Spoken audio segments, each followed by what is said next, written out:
Shiraki. I'm an MPP1 student here at the Kennedy School. I'm also a member of the Center for Public Leadership Student Advisory Board. Today we're very glad to have Senator Coleman here with us today. He is visiting as a IOP fellow, and I'm pleased to introduce him today. For over 30 years, Senator Coleman has worked in various levels of government, serving the American people. He started first as Minnesota's Chief Prosecutor and Solicitor General, then was elected the mayor of the city of St. Paul, and most recently served in the U.S. Senate. During his career, he developed a reputation as one who worked across party lines to get things done.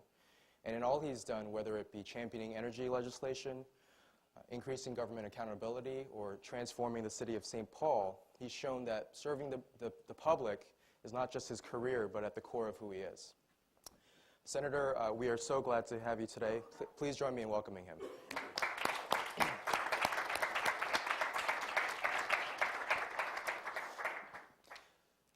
To start off the discussion, I wanted to focus primarily on this notion of public leadership and the various roles that you've done that in your career, and then we'll take questions from the audience after that. And so just to start off, can you tell me a little bit about your early life and how you, some of the influencers that got you interested in public life?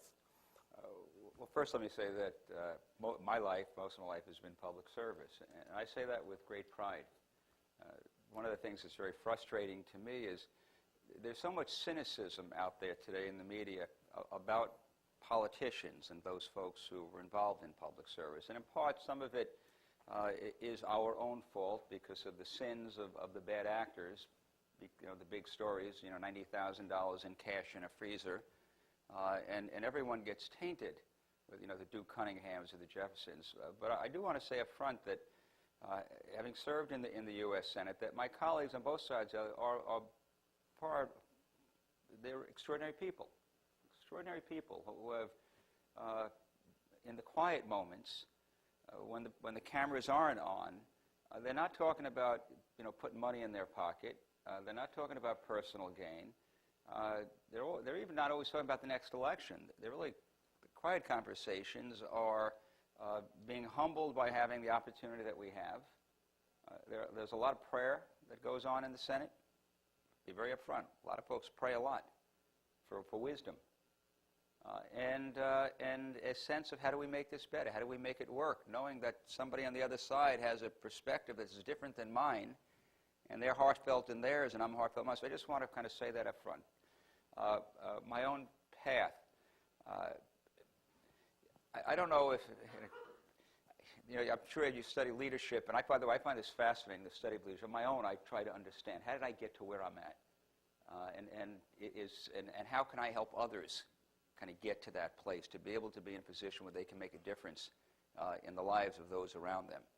Is it something you can teach? How much of it are you born with? I got elected. I was in 6th grade. I was treasurer of my class. I was 6th grade. But the reason I got elected because my sister was in 8th grade, and she was the most popular kid in the school. And so I literally came in on her coattails. And I was a leader in student government in high school. I was president of my university student body at Hofstra University. I was also head of the anti-war committee at that time. I was a student activist. I was president of my class at the University of Iowa Law School. And in Iowa, each of the colleges, law, medicine, dental, liberal arts, they elect a president of the presidents, and I got elected that. I served in the Attorney General's office, by the way, didn't run for office for 17 years to get elected. So I did not and here I'm running for office, but I did public service. But I've always been somebody to say, you know, Coach, give me the ball. I want to move this forward, and then let's kind of bring folks together to get things done. It isn't about me. I can't do it by myself. One of my favorite expression is a leader without followers is a guy taking a walk. Think about it. You're nothing special. You can't do anything unless you have the ability to bring others around you. At least that's my belief, in order then to accomplish something. And so it is that ability to do that. Long answer to a short question, but I do want to add to your recommended reading, because I suspect it's not in your course reading list, but the July 29th edition of Sporting News. And the July 29th edition of Sporting News lists the 50 greatest coaches of all time. And in that listing, number one, by the way, is John Wooden. from UCLA. Number 2 is Vince Lombardi, one of my favorites. But in that listing, they have anecdotes, stories from athletes who served under these coaches, each kind of giving a reflection of their leadership. And as I read that, I realized that in so many things that I talked about to folks with whom I was with, I took that stuff. I must have read it somewhere. It must have been stuck in the back of my head. You know, John Wooden's thing was to tell his team, he's never worried about what the other team's going to do if we do what we do well. I don't care what the others do. We do what we do well. Well, Vince Lombardi is my absolute favorite. Said, gentlemen, he said, gentlemen, or just guys playing football, gentlemen, we are going to relentlessly pursue perfection, knowing full well that we will never achieve it, never catch it, because nothing is perfect. But along the way, we will catch excellence. And then he said, and I have absolutely no remote interest in just being good. So what does it take to inspire for one person to lead 11 players of the highest caliber, professionals, and to somehow get more out of them, get them to give the maximum plus than somebody else with the same quality of 11 folks?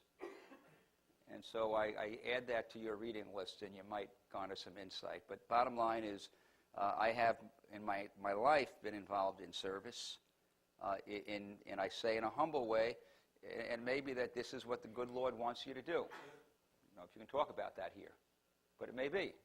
Maybe that this is my calling, and I say that humbly. I say that I know that Bill Maher or Letterman or somebody would make a joke about it. Listen, Coleman thinks that God told him to do this.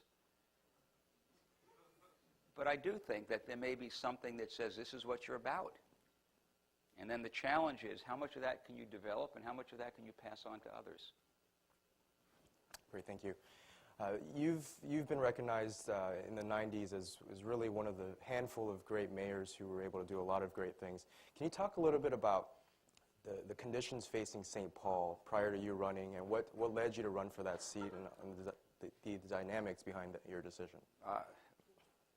I was working, by the way, the Conference of Mayors are here, and one of the reasons that I chose this week to participate in Harvard with the IOP Fellowship was because I wanted to be here when the Conference of Mayors was here. So I wanted to meet the new mayors. I'm always looking for a new talent who's out there with new ideas, and always kind of interested. This would be a great place. And I was here 16 years ago. 16 years ago, I participated in this program. I was elected at a time that Rudy Giuliani was elected. I think Ed Rendell from Philly was elected. It was a time that American cities, the literature, the academic literature, was talking about the death of the urban center. People were talking about suburban flight. People are leaving the city, fleeing to the suburbs. Cities becoming places a few haves and many have-nots. And I was... There's this theory of the process of spontaneous discovery, the penicillin vaccine being invented in 3 places around the world at the same time. In American politics and in dealing with kind of urban settings, at a time that the cities were really falling apart, the city of St. Paul from 1989 to 1993 lost half the value of its taxable property. Value of taxable property in downtown St. Paul in 1989 was about $750 million. In 1993, under $350 million. Largest employer had left. I mean, you could see the decline of the American city. And so, for me, I was working the Attorney General. So I thought I could make a difference. And I was not that politically active. I was not an activist in the Democrat Party, which controlled St. Paul. I actually got elected. The way I got elected is I spent almost 3 years meeting every day, just about breakfast to lunch, somebody, a leader in St. Paul, business leader, community activist, for all close to 3 years, trying to understand what the city needed and then developing a vision that I could sell to others as to what the change I could make. Just to interject, so would you say that prior, I mean, this might be obvious, but for 3 years going in, you knew 3 years ahead that this is the seat you wanted to go for and this is what you wanted to do? Well, your approach? There was a little, the interim piece to that was we had a long-term mayor in St. Paul, a great mayor, very successful mayor. His name was George Latimer. He was going to leave off, he said he was leaving after 13 years. Okay. I was in the Attorney General's office, and it may sound strange, I thought, you know something, I could do this. I could do this. I was the assistant to the Attorney General. I was there writing the speeches, doing the advance work. I was writing the policy. And I thought I could actually do this, and there's an opening. But the problem was I wasn't tied to the insiders of the party, and so I actually got together with a few friends and said, you know, so I'm going to run for mayor. And the only way I could run for mayor was to block an endorsement and figure I could get to a primary, and if I could sell my vision to the, but it was a very narrow vision, I have to tell you. Well, I wasn't successful. It was a less than 100-day effort. I actually did block the endorsement of the last ballot, and my plan was going great, and then all the party faithful kind of got together, and the other folks that were in the race all banded together to support one candidate, so I couldn't block the endorsement. And at that point, I just stepped back, and then I spent 3 years saying, okay, I can do this, and I realized I had to have a better vision. I had to know more.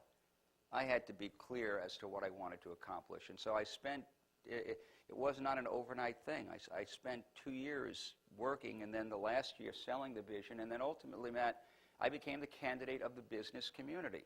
The city was in such poor shape that the newspaper in St. Paul, Pioneer Press, was running articles about what we need in the next mayor, with the present mayor still there, saying he's not going anywhere.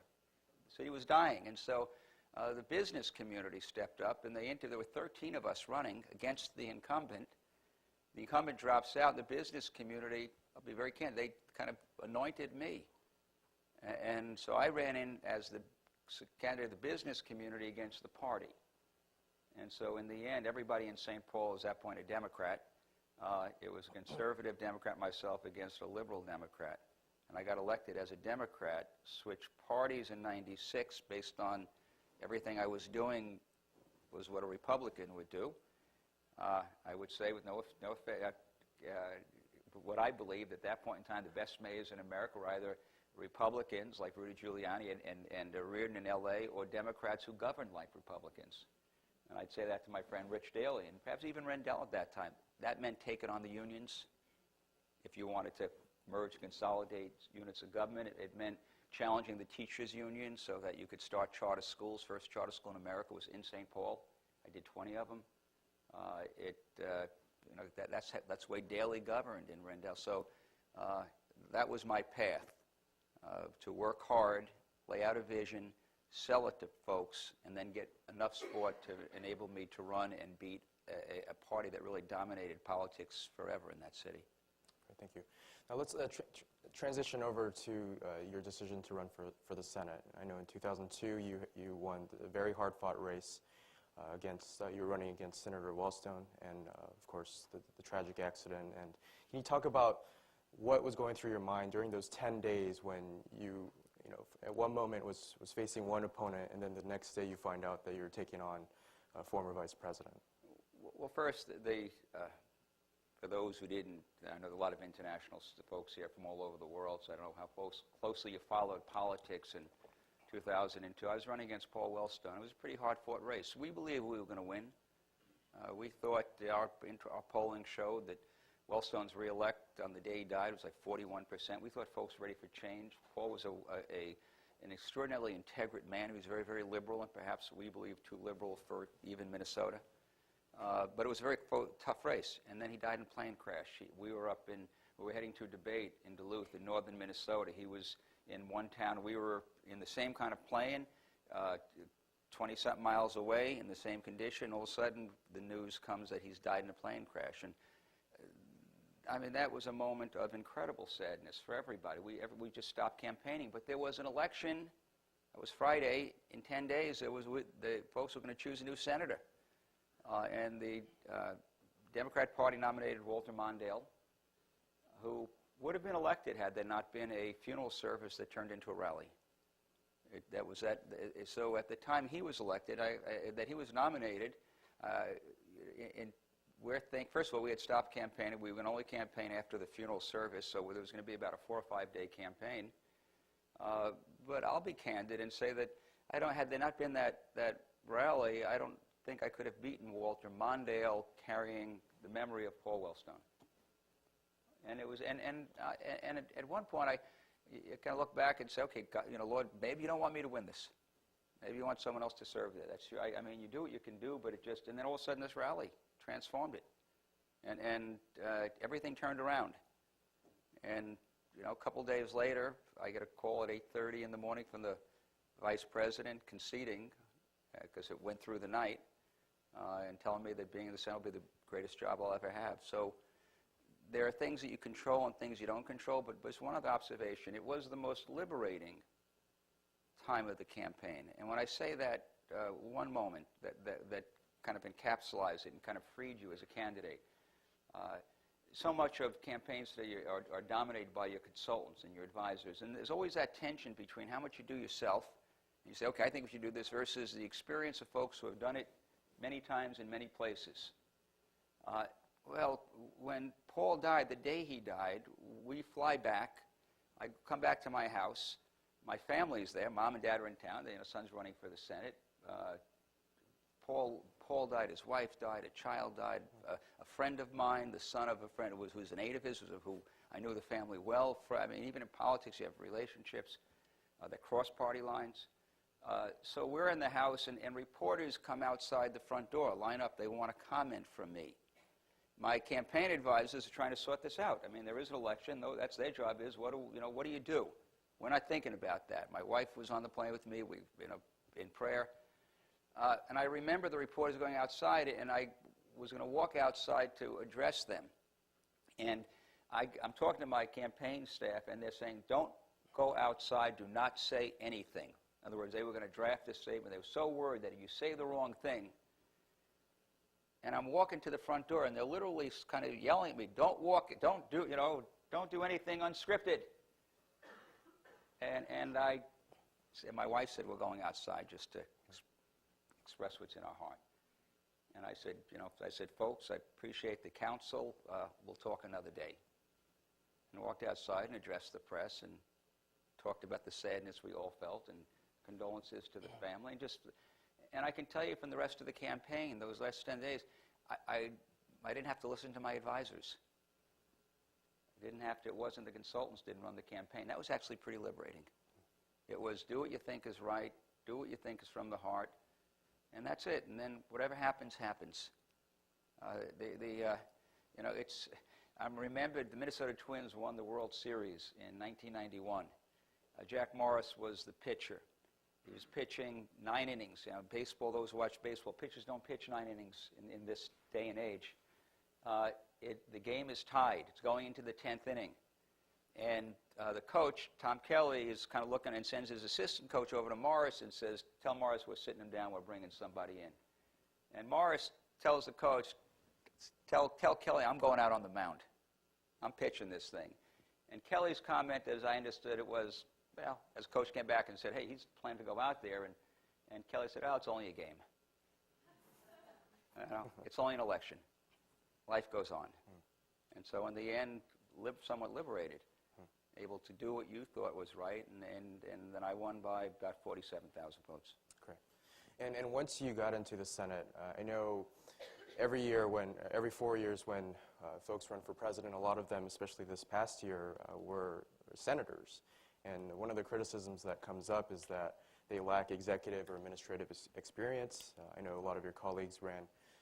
How important was it to you, or how much of an advantage was it to you that you had come in with 8 years of executive experience as a mayor? And I know I ask this because even today, the majority of legislators in the Senate they do not have that. Only 10% of them have ever been mayors before.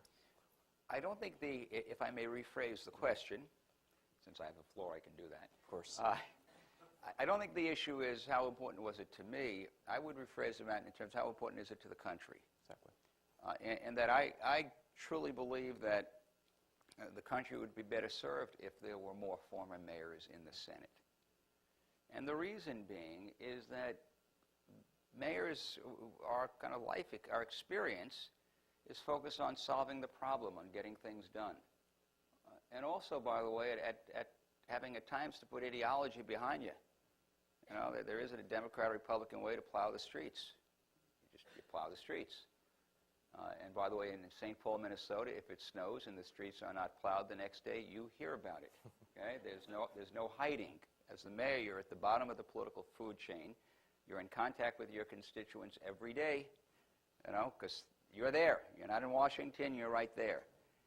And so I think the mayors with whom I worked tended to be more pragmatic. So it wasn't just about leadership style, but it was about the reality of what it took to be effective in the job, and then bringing that to a deliberative body, a legislative body, that at times you can debate things forever.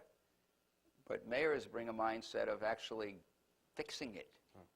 And I'm a believer that people want us to fix things the right way, but it's public service is a customer service business.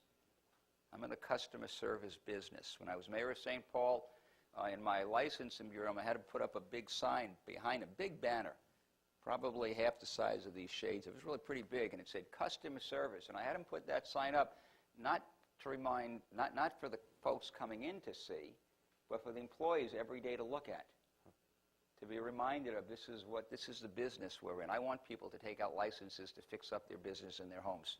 It means they're investing in my city. So I think the mindset of solving something makes it much more likely that you're going to reach across the aisle to get something done. Bring your own principle to the table. But if you look at the Lugers, and speaking candidly, I'll choose Dianne Feinstein over Barbara Boxer any day. I really will. One is more inclined to kind of work in a bipartisan way, and the other tends to be more dogmatic. The former mayor, Feinstein, tends to be more practical, more pragmatic. And I think that's a quality that I wish there were more of in the world's greatest deliberative body. Thank you. I'm going to ask one more question before we open it up to the floor. A lot of folks in this room and here at the Kennedy School are interested in pursuing public office, and as one who's spent his career running in different campaigns, I know you've had some very interesting and yet formidable opponents. I don't know if ever in history we're going to find another person who's run against former vice president, former wrestler, former comedian. It's very, very interesting, isn't it? But what practical advice would you give to the folks here in this room who are interested in this vocation? Well, first, there isn't, and this is obvious, there isn't a single path. Mm-hmm. I would hope that folks involved in small business would get involved in politics more. But by the way, that's hard. Sister and brother-in-law have been involved in retail business for years. They work really hard. They don't really have time to do much politics. They're interested. They watch their brother. My sister watches her brother. She's in Jersey. I'm in Minnesota. It's hard because they're spending their time building their business. There is, I think, a decided edge on the other side of the aisle who have folks maybe working in government, who government is their life, who want to be in government. It's a lot easier. And business people, by the way, somehow don't have a real clear understanding of what it takes to be in politics. You may be the world's, I've seen a lot of CEOs try to enter the political arena and get devoured. It's very different. And so there isn't a single path. I think the key is simply to be involved, to have passion, to kind of track what's going on, and if you believe you can make a difference, find a way to do that. And there's not, again, a single way to do that. But there's a Jewish philosopher, Maimonides, who said, each of us should view ourselves if the world were held in balance, and any single act of goodness on our part could tip the scales. And I think it's that mindset, saying, you know something, I think the world's held in balance, and my single act of getting involved, maybe in a campaign, licking an envelope, writing a check, knocking on a door, that may tip the scales. When I got elected to the Senate, I was the 51st Republican. John Roberts, when he was going before the Senate to be Chief Justice, meets with the senators. Every senator gets a vote. It's one of our constitutional obligations, advise and consent on judges, Supreme Court nominees. And he said to me, Senator Coleman, if it wasn't for you, I wouldn't be here. I thought, what do you mean by that, Judge? You're going to get my vote. What do you mean by that? I read his writings. I had consulted, by the way, with my old constitutional law professor from the University of Iowa as to what to read and review. And I graduated law school in '76, but I still stayed in touch. But his point was, he said that when He had been nominated by the president to be on the D.C. Circuit Court of Appeals. It was 51-49 the other way, and his nomination was held in abeyance. It wasn't going anywhere. It was on the shelf. And that when I got elected, it switched it over.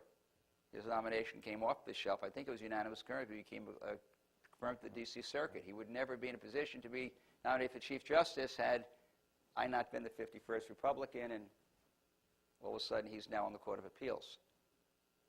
Okay, I won by 47,000 votes. I could go back to those voters, and if you think that's a good thing, as I do, that Robert's on the Supreme Court, you can say that single act of goodness on your part tipped the scales. The world's a different place today. So I think it's that mindset, but without a singular path to say, here's how you're going to become a U.S. Senator or a mayor. It's being involved, being concerned, being passionate, being willing to work hard. Okay, thank you. All right, we're going to open it up to the floor for any questions. I know we have a rotating microphone. I know we're short on time, so I ask you to state your name and affiliation and keep your questions short and to the point. Thank you. Thanks, Matt. Morning, Senator. Good to see you again. My question's about the spotlight that's on President Obama when it comes to the Afghanistan decision right now. Reading the newspapers in the morning, we see opinions that the president is either dithering or he's also taking his time and calculating. And I was wondering what advice you would have for us as students as we try to evaluate leadership in such a way when we see both sides of the same exact decision going on, and how that actually might affect foreign policy. Thank you. I'm among those who have not been as critical of the president for taking time. Afghanistan is tough. It's really tough. But here's my concern about decision-making process and decision-making process as it relates to war, as it relates to a situation in which lives are on the line, in which sacrifice is going to be made, and we're talking the ultimate sacrifice. That's probably the most solemn obligation of the president. My concern is when I see leaked out to the press, on the one hand you have the general's recommendation, and all of a sudden you see the contrary recommendation of the ambassador, who used to be a general. And then all of a sudden, and those things get leaked for a reason. It provides cover if you don't go the path recommended by a commander on the ground. You've got cover to say, well, look, I had this other recommendation, and maybe we compromise. I'm of the mind that when it comes to decisions of war, it's not about compromise. It should not be a political decision. There was a piece in Huffington Post just a couple of days ago that said the political class has lost faith in Afghanistan, lost the commitment. Well, now you're going to find yourself involved in a political decision, but people's lives are on the line. American security is on the line, and so I worry about that. Take a look to see what the decision, and is it phrased in terms of compromise for the sake of politics? I think there are some decisions that have to be, I believe in war, you set your strategic objective, you identify it, you put it out there, and then you give all the resources you can to achieve it. And so I'm troubled by the politics now of Afghanistan. I'll speak very candidly here. I think it behooved some who opposed the war in Iraq to somehow tell the American public that, well, they weren't weak on security, it was just the wrong war, and Afghanistan was the right war. And now we're involved in Afghanistan, which is really difficult, I think more difficult than Iraq. And now all of a sudden, folks are saying, well, we really didn't mean that. And so I just worry about the politics of the decision. I'm not as troubled by the time to make the right decision, but I would hope decisions that involve putting folks, men and women at risk, lives on the line for the ultimate sacrifice, that they're made with a strategic objective, and then there's a commitment to achieve that objective. Here, actually, back here to Joel. Thank you very much. I'd just like to ask a question about your views on the future of the Republican Party at the moment. You've talked a lot about pragmatism, and yet we're seeing in New York 23rd and elsewhere a kind of retrenchment, and I'm wondering what your feelings are about that and whether you're hopeful or not. Actually, I'm extraordinarily hopeful because of the results from the last election. And in particular, and I'll address New Jersey, Virginia, and New York. If you look at Virginia, And when I say hopeful, I'm hopeful that the Republican Party can reach out, can go beyond a narrow conservative base. I believe, and this was my presentation at the forum the other day, that America is, and statistically I can show you that, show you all the polling, is a center-right nation. That's where America is at. And that the key to success are independence, and Americans are more conservative than they are liberal. And all the polling I've seen, about 40% of people identify, 40 identify themselves as conservative, and only 20-something as liberal. And independents then tend to be center-right, not far-right. But they tend to be center-right, and the Republican Party should be able to appeal to them. If given a choice, I firmly believe if I lined up 10 folks from Massachusetts, 10 folks from Minnesota, 10 folks from Texas, 7 of the 10 from Massachusetts and Minnesota would say, I don't want the government to run General Motors. Doesn't make sense to me. That's what I believe, and I think data confirms that. If you look at the New Jersey, at the Virginia race, you had a very hardcore doctrinaire conservative candidate who crushed the Democrat among independents because he ran not as a doctrinaire conservative, he ran as a center-right conservative, pragmatic. We're going to deal with transportation, we're going to deal with unemployment, we're going to deal with jobs, and without raising taxes, more spending, etc. He didn't run to again, this is McDonald's a pretty strong, conservative. He didn't run that type of race. He ran appealing, it was a center-right campaign, and he crushed the Democrat among independents. And in New Jersey, which is an overwhelming blue state, for Republicans it always breaks our heart because we always think we're going to win New Jersey, never do. And in New Jersey, you had a candidate, again, who ran the same kind of campaign, and the difference was independence. He crushed the Democrat among independents. That's how he ended up winning by a pretty substantial margin. And in New York 23, I think the lesson in New York 23 is that if you, and they had a good doctrinaire conservative candidate, ran that campaign, ultimately didn't win. Didn't win. So I think the message is, if we want to win, that we have to reach out to the broader public, that it's not enough just to appeal to a hardcore conservative base, that what I call center-right, and the things that unite Republicans on lower taxes and more limited government, but still government, not anti-government. Not anti-government. Government plays a role in people's lives, but it can do it cost-effectively. It can do it focused. It can do it in a way that lifts people up, but with wise use of tax dollars. So I think the experience of the last cycle is actually the most uplifting for somebody like me. Our challenge is to take advantage of it.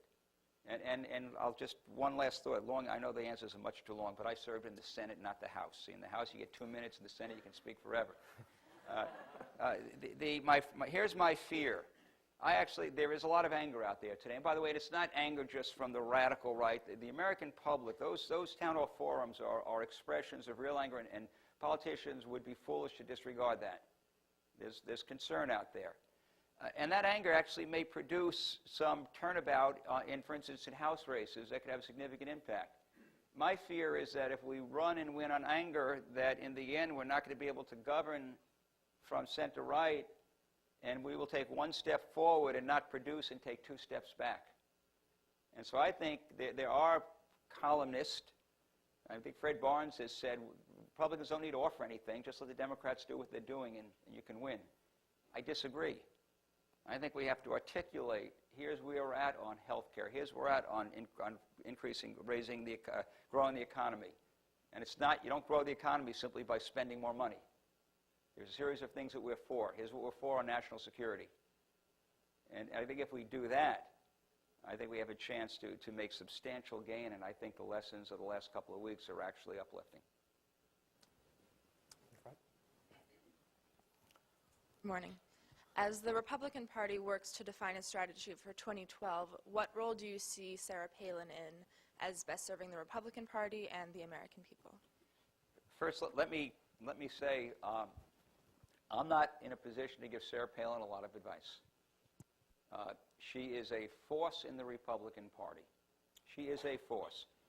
I can tell you that my colleague Saxby Chambliss, who was forced into a runoff after the last election, He will tell you that when Sarah Palin came to Georgia, she had a greater impact and mobilized more people, raised more money than anybody else.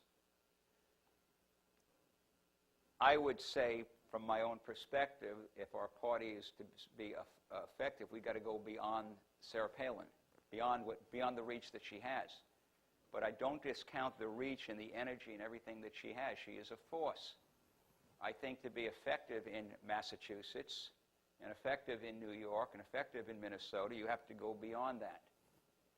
But I give her credit for being a mobilizing force for a part of the party. There needs to be greater outreach if we're to be a majority party. She appeals, I think it's fair to say, to a lot of the passion. I think there's got to be, in addition, a more thoughtful kind of outreach. So give her credit for what she can do, for what she attracts. I don't discount from that. I think it's got to be more. That's one person's opinion. In the back. As chairman of the Senate Permanent Subcommittee on Investigations, you investigated the UN Oil for Food program. Please tell us something about it, because it exposed corruption around the world in many countries. And I come from India, where the External Affairs Minister had to resign, which was an unprecedented event, which we didn't think would happen.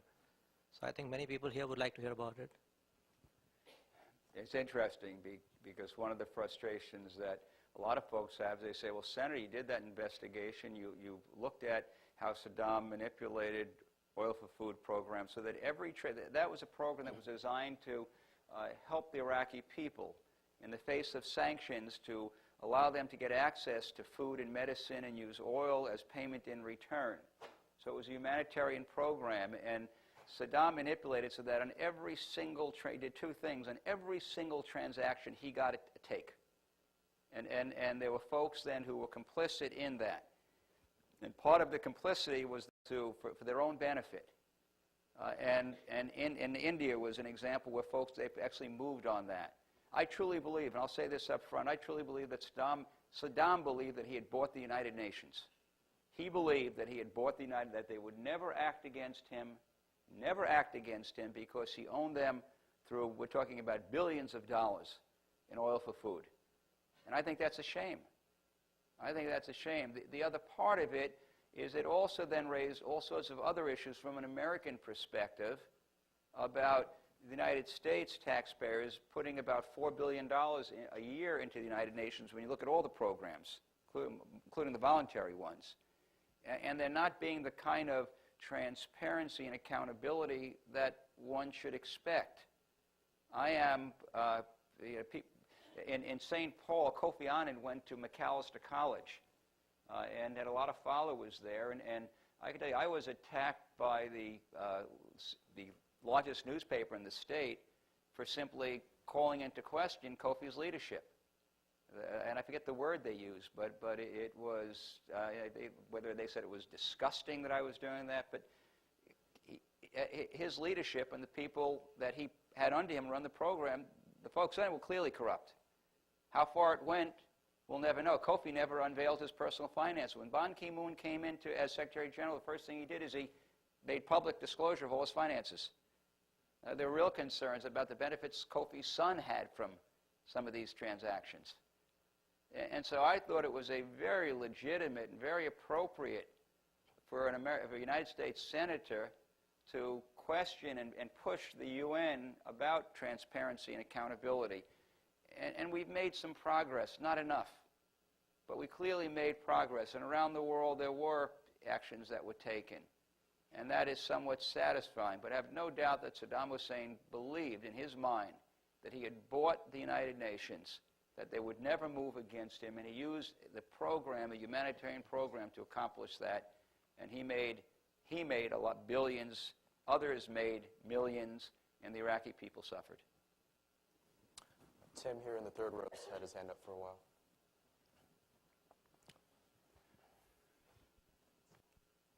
Hi, thanks so much for being here. My name is Tim Leiden, and I'm MPP1. I just wanted to address a topic that I think cuts across, like public leadership across branches, sectors, and parties within the United States. which is the interaction of the press, the interaction of public servants with the press. And how is your experience both as a mayor and then as a senator, how do you work to lead and not be led or confined by the 24-hour news cycle, which is probably more of an issue in the Senate? But, I mean, even as a mayor, I'm sure you had a lot of interaction with the press that perhaps challenged your ability to lead in the way you wanted to. So I was just curious your thoughts on that. That subject, that issue is one of the most important things that is discussed with the new mayors. Relations, how do you deal with the press? And it is challenging, and it is more challenging today because of the nature of the media with technology. And here is the challenge, and this is both as a leader, also as a candidate. So the basic issue is working with the press. They're right there. The difference between, that's why I talked about the difference between some corporate figures who want to run for office, and they don't realize that there's a reporter sitting outside there for everything they do. They're used to operating and making command and control decisions. Vision and the result, you never get there. So just understanding that difference, that the nature of the media is to generate and to highlight strife and discord and controversy. I'll add another element to it that is the most disturbing today, and it perhaps impacts more on the election side, but still it's the same. And that is with the internet, with blogs, there are no filters anymore. So what happens in campaigns is an operative on the other side comes up with a story or rumor about you, a candidate, a public official. You know, Norm Coleman is a wife beater. And you print, and what you do is you try to feed that to a reporter. Well, in the old days, 2 years ago, the old days, you could actually sit with an editor and tell the editor, say to the editor, you can't print that story first. It's not true. You have nothing to confirm it. It's simply the kind of garbage that goes on in politics today. And quite often, the editor or the publisher would say, you're right. They would have a standard. There's no standard today. There's no filter. You know, I love, what's the line, Michael Scott in The Office? He says, he loves Wikipedia. He says, you know you're getting the best information because anybody can say anything they want. Okay? There's no filter. So today, an operative feeds something to report at the same time he feeds it to a blogger. The blogger, who have, sitting there in their basement of their mother's home, never seeing fresh air, eating marshmallows. Okay, but now has some sense of self-worth because they're printing something that somebody's actually looking at. And the blogger prints it, and then the reporter goes back and prints what was printed on the blog, as seen on the blog. There are no filters. And in a 24/7 media environment, folks are always looking for copy, and campaign operatives know it, opposition knows it. And in a world, last comment, in a world where newspapers are dying, the St. Paul Star-Tribune is bankrupt. Across the country, other than the Wall Street Journal, which I read on Kindle every day. Okay?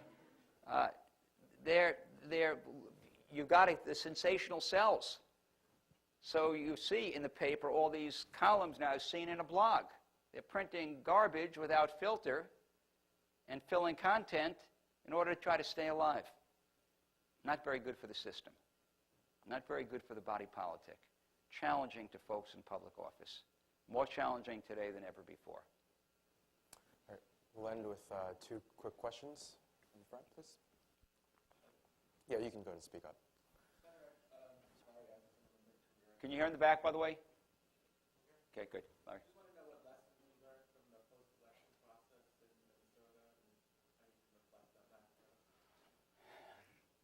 I learned we should have done a better job getting our absentee ballots counted. And I'll speak in candor. We got more votes election night.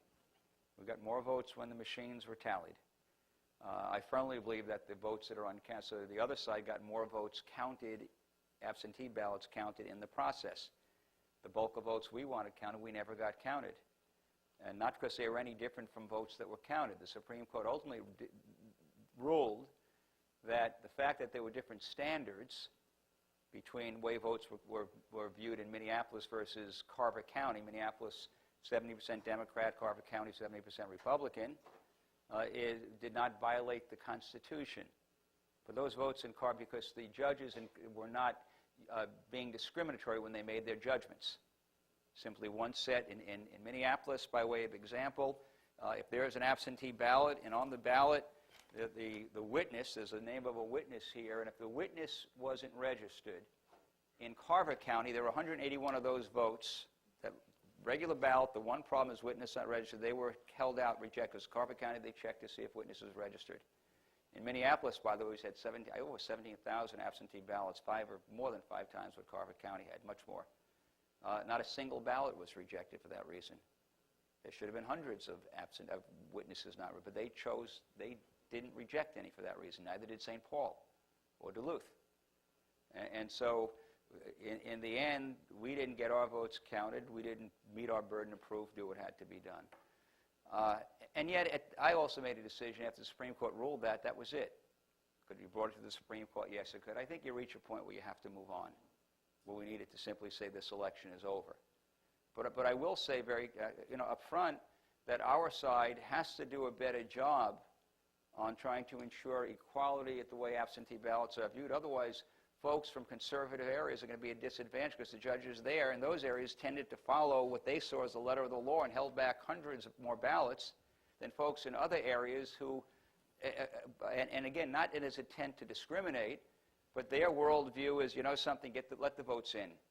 This is a Minnesota address. We think he's a real person. Count the vote. And so I think hopefully we'll learn lessons about it, particularly, and usually you don't worry about these because races aren't that close. But when they are close, all of a sudden you take a look and you say, hey, different standards based on where you live. Our whole theory was that whether your vote counted shouldn't depend on where you live. In the end, whether your vote was counted did depend on where you live, but it didn't cross any constitutional line. And so we've moved on. It is what it is. I hope in the next election that there's more uniformity. Otherwise, somebody's going to be at a disadvantage. And with more and more people voting early and absentee, it should be like the night of the election where there's one standard. The ballots counted one way. That's not the reality with absentee votes. There's not one standard, and I think that is still problematic. Right. We have time for one last quick question. It'll be the best question of the night. No pressure on you or anything. I just wanted to follow up on that question very quickly. You mentioned the 23rd district in New York, and the candidate there, the conservative candidate, came out a few days ago and said he might be willing to unconcede given how some absentee ballots are counted. I was wondering how you would advise the candidate, given that a congressman has been seated, and how you would balance and advise him that he balance the tension between making sure the votes are counted and getting on and governing.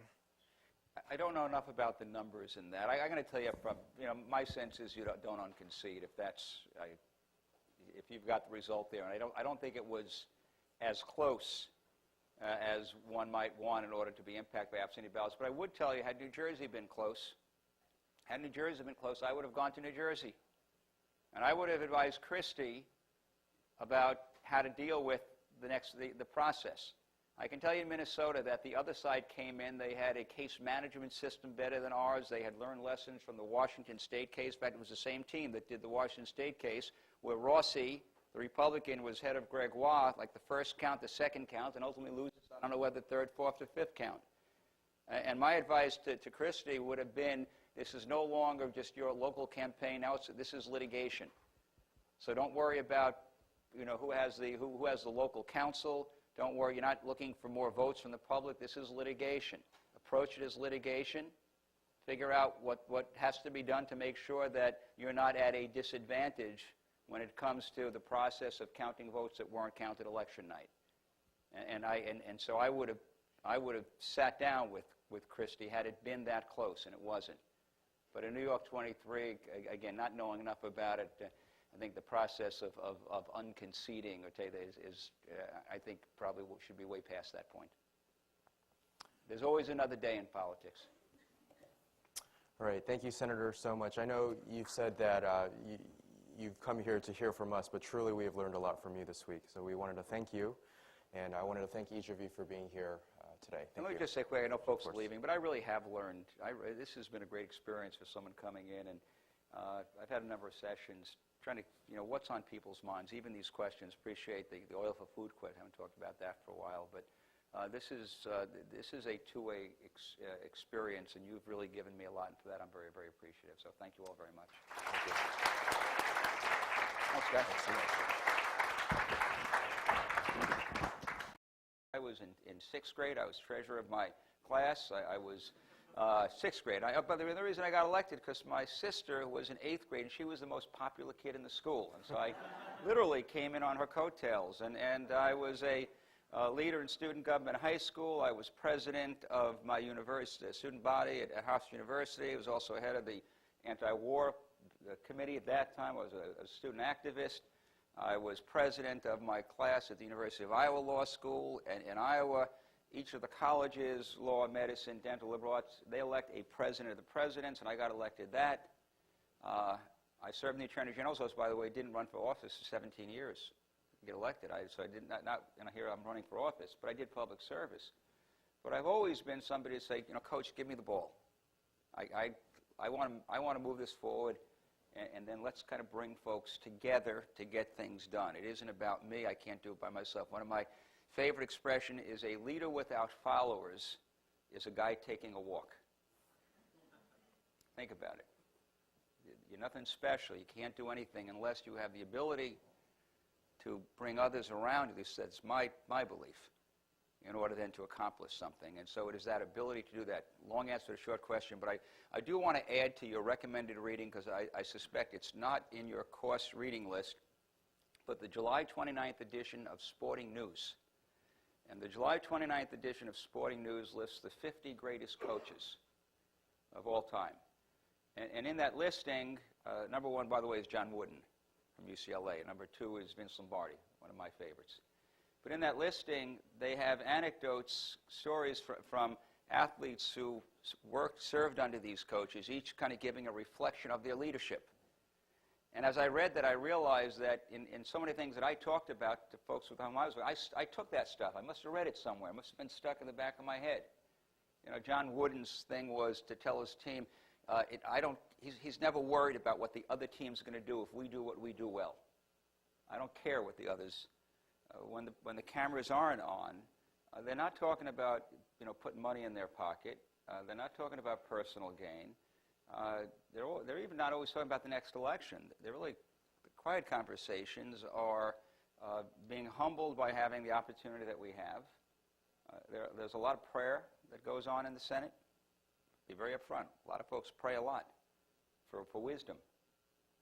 And a sense of how do we make this better? How do we make it work? Knowing that somebody on the other side has a perspective that's different than mine, and they're heartfelt in theirs, and I'm heartfelt in mine. So I just want to kind of say that up front. My own path, I don't know if, I'm sure you study leadership, and by the way, I find this fascinating, the study of leadership. On my own, I try to understand, how did I get to where I'm at? And how can I help others kind of get to that place, to be able to be in a position where they can make a difference in the lives of those around them. Is it something you can teach? How much of it are you born with? I got elected. Shiraki. I'm an MPP1 student here at the Kennedy School. I'm also a member of the Center for Public Leadership Student Advisory Board. Today we're very glad to have Senator Coleman here with us today. He is visiting as a IOP fellow, and I'm pleased to introduce him today. For over 30 years, Senator Coleman has worked in various levels of government, serving the American people. He started first as Minnesota's chief prosecutor and solicitor general, then was elected the mayor of the city of St. Paul, and most recently served in the U.S. Senate. During his career, he developed a reputation as one who worked across party lines to get things done. And in all he's done, whether it be championing energy legislation, increasing government accountability, or transforming the city of St. Paul, he's shown that serving the public is not just his career, but at the core of who he is. Senator, we are so glad to have you today. Please join me in welcoming him.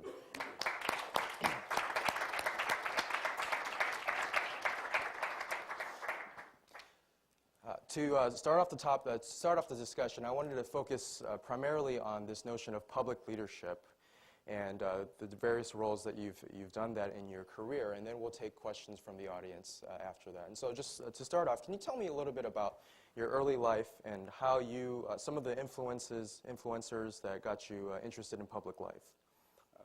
Well, first let me say that my life, most of my life, has been public service, and I say that with great pride.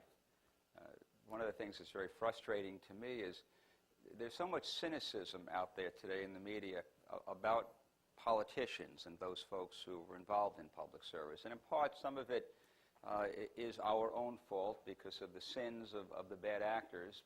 You know, the big stories, you know, $90,000 in cash in a freezer, and everyone gets tainted with, you know, the Duke Cunninghams or the Jeffersons. But I do want to say up front that having served in the U.S. Senate, that my colleagues on both sides